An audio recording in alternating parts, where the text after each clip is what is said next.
Kids, how you been doing? Today we're going to do some updates. We're going to talk about my health and some general observations I've made since my last video. Um, Notice the new glasses. Kids, Randy Rainbow's coming to town. I'm ready. The holidays are here. I'm ready. So, I think the last time I made a video was sometime maybe before or close to the time I had my gallbladder removed. It's been exactly 2 months yesterday that I had that surgery. And I'm still sporting the scars that are pretty obvious that I had surgery. Sadly, as a diabetic, you heal slower than you do when you're not diabetic. And probably in my younger days, I would have been completely healed up, and this would have been just a distant memory, but it's still lingering. I've got these little purple slit marks on my torso, which lack a certain sexy, I have to say. Not that I'm sexy anyway at this stage of my life, but definitely it lacks a certain sexy. Other than that, my constant nausea and throwing up all my food and my medicines and stuff has gone. Miraculous. And they only made me suffer with this for like 10 or 11 months. So, yeah, I guess other people suffer even longer. I lost 30 pounds. Of that, I've gained 12 back, I guess, because I'm not throwing up all my food. They also recently upped my Victoza to the maximum dose, which thankfully is taking its toll on my appetite. So hopefully that'll help me stabilize my weight and I won't gain all that I lost back. And that's about the only thing they've changed medicine wise with me for a while now, which is good. I had nerve tests from head to toes. I got electrocuted and shocked, and needles stuck in me, and all this crazy crap. And it came out that I had a stroke in the back of my brain, which affected my balance. Apparently, primarily, that's what it affected was my balance, which is now why I can't like just stand in the backyard and look up at the sky. I fall down on the grass. And I have taken some mighty tumbles over the years. They don't know when this stroke occurred. But if it's what's causing me to fall, then it could have occurred from several years ago up to last week. So at least we know I never knew I had a stroke. It's kind of upsetting because once you have one, you're liable to have more, and so I'm just waiting for the horrible day where I have my next stroke, I guess. Um, I, I didn't take that news very well. I took that news about as well as I took the news that I have dementia. Um, the doctor did confirm I have dementia. They did a brain scan, but I don't have the Alzheimer's kind of dementia. I have this other kind of dementia that has to do with my medications and that they've been feeding me for too many years. And it also has to do with my mental illnesses. So apparently it's here to stay, but it doesn't have that same trajectory that Alzheimer's does. I don't know if that's a blessing or a curse. Uh, they didn't seem to want to tell me one way or the other. I also seem to have some damage in multiple locations in my spinal column, both at the top and the bottom, which theoretically should be causing me agonizing pain. And they're not quite sure why it's not. I've had back pain before, but for the most part, I've gotten over it. The only thing I have in any regularity is attacks of sciatic. nerve pain. But it comes and goes. So as long as it comes and goes, they're not going to do anything. Oh, I also have pinched nerves in both my carpal tunnels that are taking away the complete sensations of my hands, which all it's leaving me is this cold, freezing feeling with very. I'm not. I don't have my touch sensitivity is crap. Also, my ability to determine how hard or soft I'm grasping something or turning something seems to be off. And my arthritis just aches, which I have really bad in my hands. So they said it's not bad enough to have surgery, which that's good. But it's bad, so just live with it, like I do everything else. I'm trying to think what else they did. Oh, yeah, they confirmed I have all the arthritis they had previously said I had. I went to an arthritis doctor, and she's like, "Yep, you got arthritis. 4 kinds. Enjoy that. Have a nice day." I think 4 kinds, something like that, 3 or 4 kinds. So that's all the news as far as my health goes. Um, Now, as far as my just outlooks on stuff, I'm still amazed that Trump's president. I'm still amazed that the nation, I mean, the election said a lot. The election said people are getting sick and tired of Donald Trump. Um, and by a big margin, by 8%, almost 9%. So that's huge, but it should be like 90%. 90% of the people should be sick and tired of Donald Trump by now. He's just amazingly horrible at his job. Amazingly horrible. And I've noticed since I live in the rural part of the country, the economy is not doing great here. So these rural people that keep voting for the same shit and then not getting any benefits, for the life of me, I can't understand it.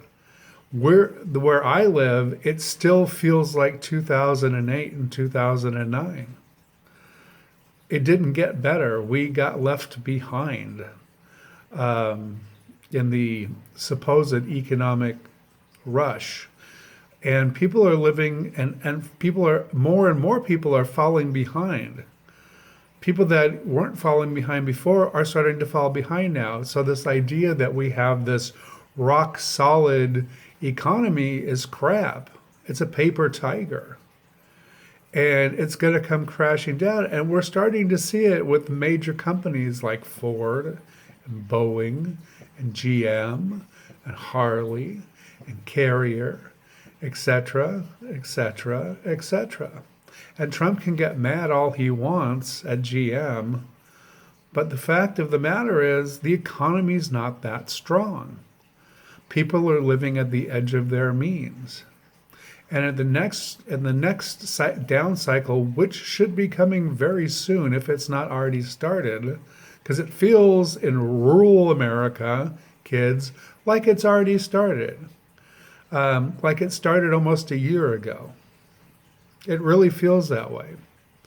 From what I see, from what I watch small businesses closing up all the time, just closing up because they're not getting business. People don't have the money. They're not spending money like they have no tomorrow, which they do in a good economy. So think about that. With your investments and everything else, think about the next downturn because it's coming. And it's not going to be the Democrats' fault. And it's not going to be anybody's fault but the policies of Donald Trump. And don't expect a big stimulus package to follow because he's artificially stimulating the economy now to try to make it look like it's stronger than it is. And he's spending all the money that we could have used to artificially stimulate the economy in a downturn, and he's using it in good times. So if you think that Donald Trump's some economic savior, you're a moron. You're an absolute moron.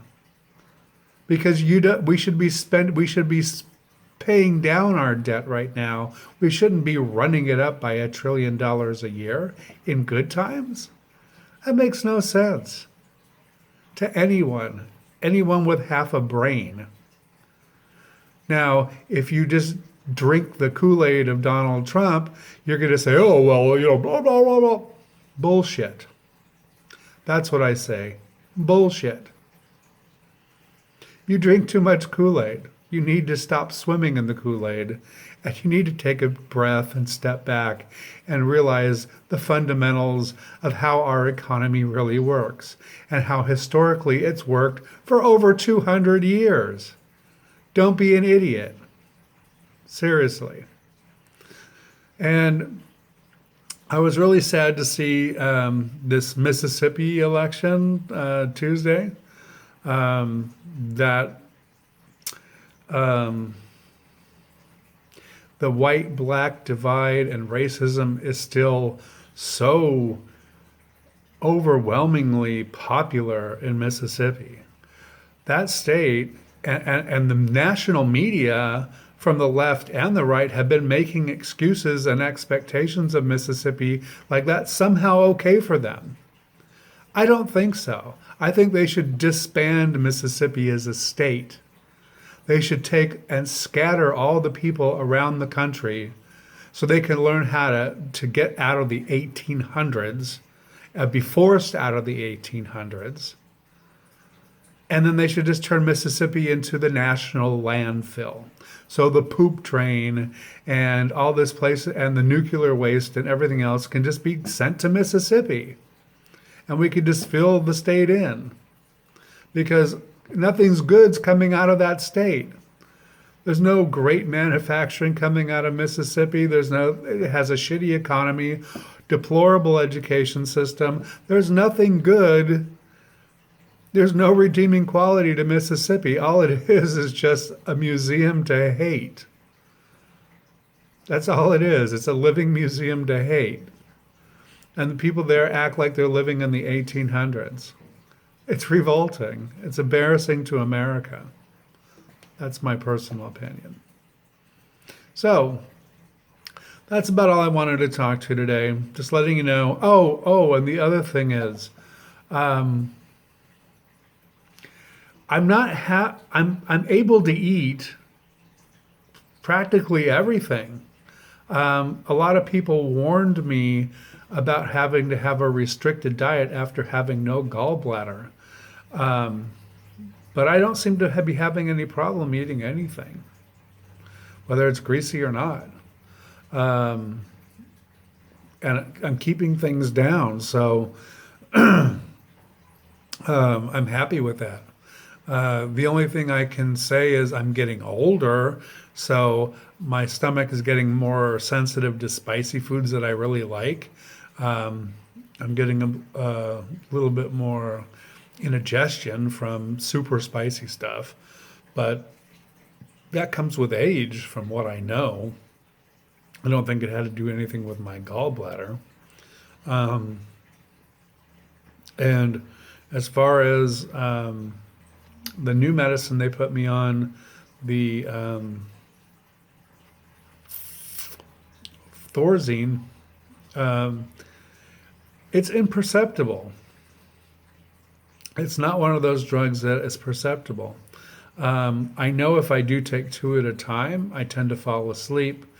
But that's about it. So it does its job calming me. It literally puts me to sleep. And I don't sometimes remember falling asleep. I just literally go to sleep.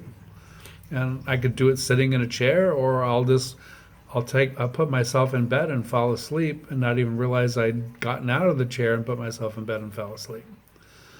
So Thorazine is kind of all right. I guess it's working. Certainly, you can't be that anxious when you're sleeping, so takes care of that problem.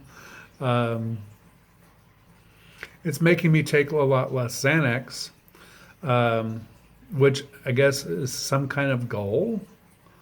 I don't know what the problem with. I've never had an addiction problem with Xanax uh, at all, so I don't know understand the paranoia with that drug. But apparently, a lot of people have addiction problems with Xanax, and I'm just not one of those people.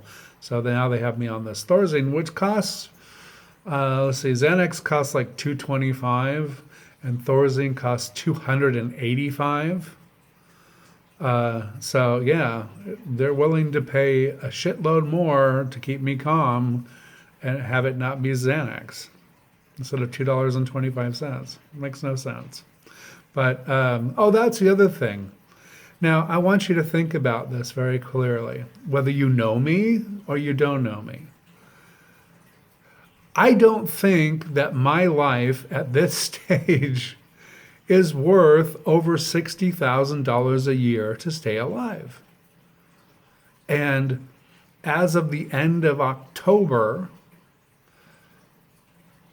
my cost of drugs from January to October is $60,000 to keep me alive with these 30 chronic conditions.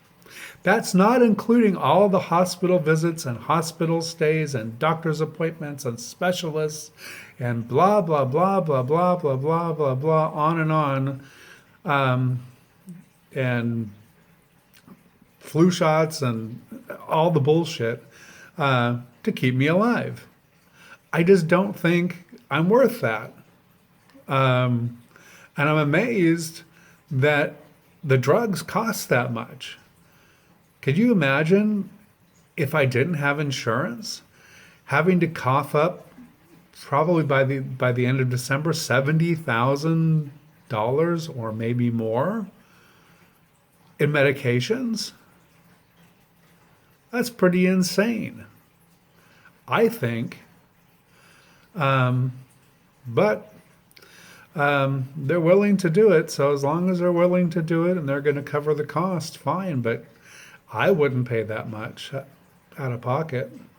If I was a millionaire, I'd never pay that for me. Ever. Wouldn't do it. Never happen. So I'm just thinking, our system is obviously very broken because our government cannot negotiate like every other government around the world negotiates with drug manufacturers on better prices. It's actually against the law to do that. That came with the Medicare Part D plan that Bush put into place, that the government would not negotiate, but would cover a lot more people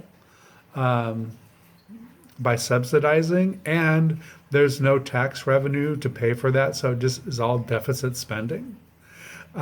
It seems like the most impossibly stupid way to solve a problem that we've ever come up with. That, and I got to see my paternal grandfather on the paranormal side of things. I got to see my paternal grandfather for the very first time. He came and visited 4 separate times in October. It wasn't a direct contact, but he made sure that I knew he was here. And he'd walk through the house. And he'd walk from room to room or through walls 4 separate times. And it was very distinct, and it wasn't hostile energy. It was actually friendly energy. So that was kind of nice. It's nice to see entities that I don't get to see ever. I think I've only seen my paternal grandfather once, and it was for a split second, and it was 12 years ago. Um, and that was the only time. And that on that particular day, it seemed like all my dead relatives came out to see me on that particular day. It was my 40th birthday, and it was actually 2 days before my 40th birthday, and they had like this little dead person celebration for me. It was, it was, I even had my dead great uncle, like a whole bunch of people that I really wasn't close to. I was aware of them, but they all came out on that a couple days before my 40th birthday. And that was 12 years ago. And that was the only time. And I only saw my paternal grandfather for literally a split second on that day. And he never visits. But he visited. So it was nice. It kind of was closure that I never got because I wasn't allowed to go to his funeral, which is another bitter long story that I don't want to get into, but it was nice to finally get that closure. So that's what's been going on. Everything else is cool. Still processing losing my dogs. Still making new relationships with my cats as they're now tasked with more pet duties than they were when the dogs were alive. So, and they're stepping up to the plate slowly but surely. So it's working out. Have a good one. I hope everybody has a happy holiday season. If you follow me on Facebook, you're going to notice I'm going to start pointing out when people are not behaving in the holiday spirit, and I'm going to start throwing out some very sarcastic Merry Christmases pretty soon here. I got my Stewie shirt on. I'm ready for the holidays, and it's cold as hell up here in Florida. Yesterday, today, and maybe tomorrow. So, but especially today. Have a good one. See you soon.